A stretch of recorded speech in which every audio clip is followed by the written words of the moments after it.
Bonsoir à toutes et à tous et bienvenue dans cette édition du Journal des régions que nous démarrons par la Journée nationale de l'arbre qui a été célébrée. Et dans le département de la Donga, l'on a célébré la Journée nationale de l'arbre. C'est le CG2 d'Ompago dans l'arrondissement de Badjoudès et dans la commune de Waké qui a été choisi pour accueillir l'événement. On fait le point avec Enoch Rompati et Évariste Zomaon.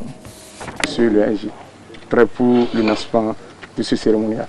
2500 plants de diverses espèces sont mis en terre sur une superficie de 1 hectare ici au CG2 d'Ompago dans la commune de Waké. Nous avons mis en terre des essences comme le teck, le mélina, le ceiba pentadra, le caïcédra et bien d'autres qui vont nous permettre de reverdir la commune de Waké et en même temps pour permettre à la population d'en bénéficier. Pour cette 35e édition de la Journée nationale de l'arbre, une place de choix est accordée à l'éducation. Arbre et éducation pour une économie verte durable. C'est une trilogie suffisamment importante. Nous avons l'arbre, nous avons l'économie, nous avons la durabilité. Et si nous mettons en terre un arbre, nous devons l'entretenir correctement et c'est sûr que ça va nous donner de revenus pour avoir une économie prospère. Maintenant, la durabilité vient du fait que l'arbre qui évolue correctement, nous pouvons l'exploiter avec un plan de gestion correct et ça nous permettra de rester et de bénéficier des effets de la photosynthèse, de l'air, pour que l'écosystème soit toujours gardé dans le temps. L'arbre est source de vie. Les autorités du collège promettent un entretien rigoureux des plants mis en terre ce 1er juin. Celui qui a planté un arbre avant de mourir n'a pas vécu inutile. Au nom de tous les acteurs du CG2 d'Ompago, nous prenons l'engagement, ici et maintenant, d'entretenir et de suivre ces plants pour qu'ils grandissent normalement, pour le bien de tous et pour un environnement sain et durable. L'autorité préfectorale représentée ici partage la même vision. Je vous exhorte à vous impliquer davantage dans toutes les actions de reboisement et à surtout entretenir les plants que nous allons mettre en terre en toutes circonstances. Je nous sais pleinement très engagés face aux défis communs de la préservation de nos ressources naturelles. La mise en terre de ces plants annonce ainsi le début de la quinzaine de l'arbre. Et nous restons toujours avec cette actualité. La 35e journée de l'arbre n'est pas passée sous silence aussi dans le département du Koufou. C'est une école primaire publique de la commune de Diakotomé qu'a choisi le préfet Christophe Megbeji pour marquer l'événement. Occasion pour l'autorité préfectorale d'appeler ses administrés à œuvrer pour asseoir une économie verte dans le département du Koufou. Firmin Bassao pour plus de précision. Des centres encadrés du préfet du Koufou sur le site de l'école primaire publique de Tokwahoui dans la commune de Diakotomé. À l'occasion de la 35e journée nationale de l'arbre, couplée avec la campagne nationale de reboisement, plusieurs plans sont mis en terre par les autorités politico-administratives du Koufou. Cette 35e édition est placée sous le thème « Arbre et l'éducation pour une économie verte et durable ». Je voudrais ici profiter de l'occasion pour inviter le directeur de l'EPP Tokpohwe à nous accompagner pour entretenir ces plans. Dans son mot de lancement officiel, le préfet du Koufou a rappelé les multiples bienfaits de l'arbre avant d'inviter les uns et les autres à en planter et en prendre bien soin pour la sauvegarde de l'environnement. Et comme vous le savez, la vision du gouvernement, du président Patrice Talon dans le secteur, que nous devons améliorer le couvert national pour la satisfaction des besoins forestiers et bien sûr l'atténuation des effets du changement climatique. Le couvert végétal est menacé dangereusement et cela a un effet encore dangereux sur la vie des populations, sur notre vie. Arbre d'éducation pour une économie verte durable. Oui, l'éducation colle à tout. Même à l'arbre.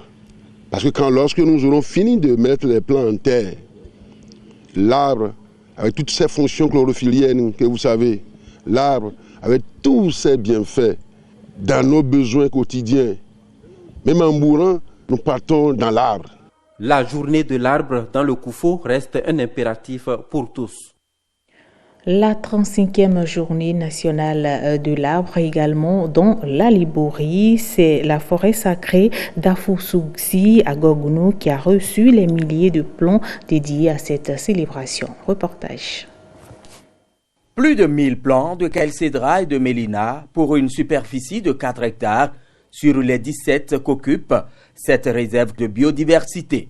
La préservation de la forêt sacrée d'Afougoussi à Zougoupantrossi devient un impératif pour les autorités communales et départementales. Le choix de ce site n'est pas un hasard. C'est une forêt sacrée qui est en voie de disparition. Nous sommes ici pour protéger ce qui nous lie, qui est notre culture. Nous allons mettre en terre aujourd'hui environ 1100 pieds composés essentiellement de Calcédra et de Mélina. Ce n'est que le début d'une opération de longue haleine. Les plants, nous allons les mettre en terre aujourd'hui et partir. La grande responsabilité revient encore aux détenteurs de cette forêt sacrée que nous allons accompagner avec le maire, le préfet. Tenant compte de l'ampleur de la déforestation dans son département en général et dans l'enceinte de cette forêt sacrée d'Afougoussi en particulier, l'autorité préfectorale situe les responsabilités. L'objectif principal visé par cette journée est non seulement de rendre verdoyant le paysage béninois, mais aussi d'adopter un comportement responsable face aux effets néfastes des changements climatiques. Notre département, le département de la Liborie, se trouvant à l'orée du désert, il s'avère nécessaire qu'une attention particulière soit accordée aux activités de reboisement. C'est pourquoi je lance ici un appel vibrant aux populations de toutes les 6 communes pour relever cet énorme défi dont dépend absolument notre survie. La réussite de la plantation que nous réalisons aujourd'hui dépendra surtout des dispositions utiles que prendront Monsieur le maire, vous m'avez entendu, le maire de Gogounou et de tous les conseillers communaux. Pour le succès de cette opération de reboisement, le préfet de la Liborie a par ailleurs proscrit le pâturage et l'occupation anarchique des terres dans l'enceinte de la forêt sacrée d'Afougoussi. Et nous changeons de sujet à présent, encore quelques heures, et ce sera la fin du jeûne musulman. Les journalistes en service à la station régionale de l'ORTB Parakou ont organisé un repas avec les autres collègues. Une initiative soutenue par les premiers responsables de l'office. Olviga Messon et Nestor Sela pour plus de précisions. 19h05 ce vendredi 31 mai 2019, à la station régionale de l'ORTB Parakou, les journalistes musulmans autour de l'imam Idriss Traoré pour la prière qui consacre la rupture du jeûne. L'islam prône le renforcement des liens de fraternité et de solidarité, surtout dans le mois de Ramadan. La rupture collective du jeûne en est une illustration au sein de l'office. Elle renforce la foi et l'amour du prochain en milieu professionnel. Là où la solidarité n'existe pas, on ne pourra jamais avoir l'ambiance dans le travail. Et c'est tout cela qui explique qu'ils sont solidaires et ils ont pu organiser cette séance de rupture de jeûne. Le prophète dit, sallallahu alayhi wa sallam, celui-là qui donne quelque chose à un jeûneur pour rompre son jeûne, il aura la récompense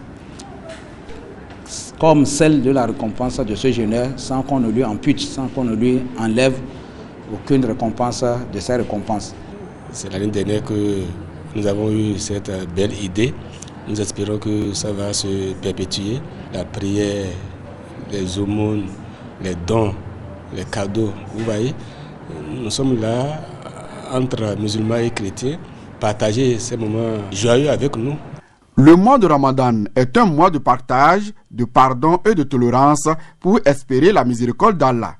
À travers ce repas collectif, la direction régionale compte renforcer l'esprit d'équipe, l'une des valeurs de l'office. Cette initiative, c'est tout simplement parce que nous voulons dire que nous sommes ensemble. La religion musulmane ne fait pas d'exclusion. Nous sommes tous ici, nous travaillons jour et nuit ensemble, chrétiens, musulmans, animistes et tout. Et le jeûne musulman, ça fait 30 jours. on s'est dit pourquoi ne pas prendre une seule journée, tout au moins pour montrer notre solidarité envers tout le monde.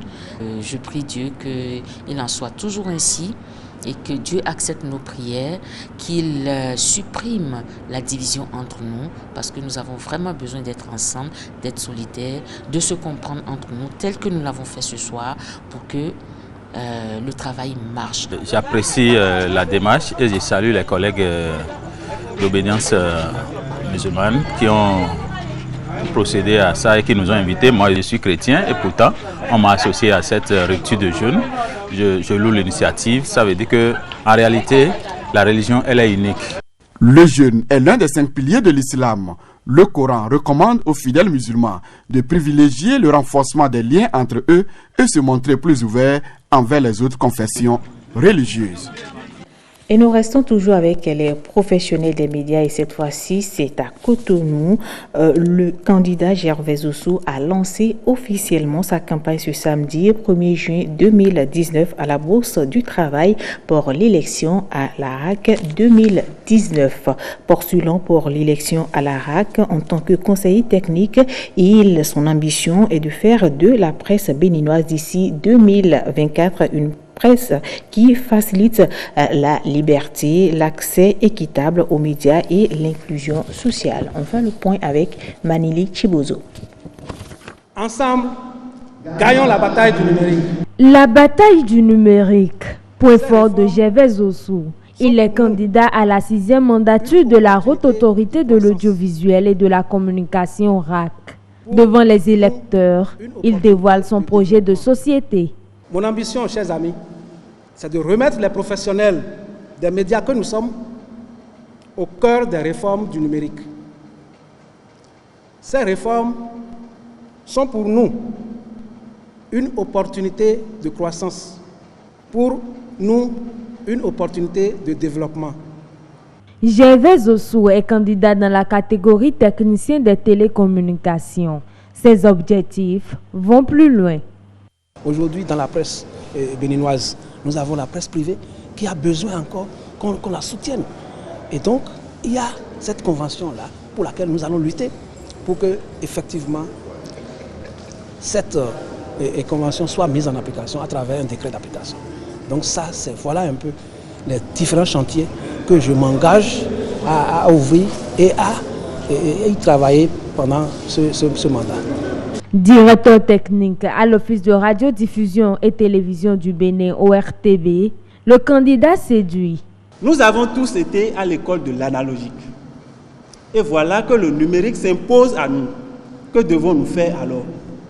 Je peux vous assurer que moi, mon témoignage, c'est que je suis déjà dans la formation pour le numérique. Grâce à qui? Grâce aux conseillers Ossou. S'il a pu faire que nous ayons bénéficié de cette formation en tant que directeur technique de l'ORTB, à plus forte raison, si nous lui accordons notre confiance et il se retrouve à la place du conseil à la RAC, cela rejaillira sur toute notre corporation. Le vote pour la 6e mandature de la RAC a lieu le 15 juin 2019. Il se déroule dans les mairies du territoire national. Mesdames et messieurs, ce sera tout pour cette édition. Merci. Attention, tout à l'heure à 20h pour la grande édition. Ce sera avec Koudous Abdoulaye.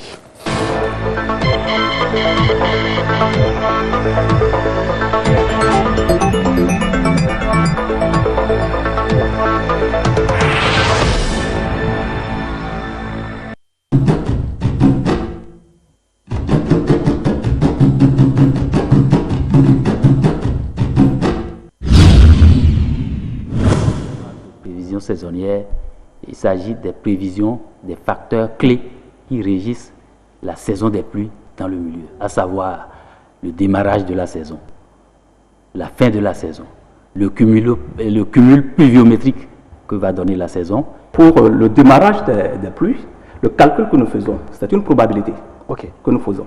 D'accord? Ça veut dire que ça peut être juste comme ça peut ne pas être juste. Voilà.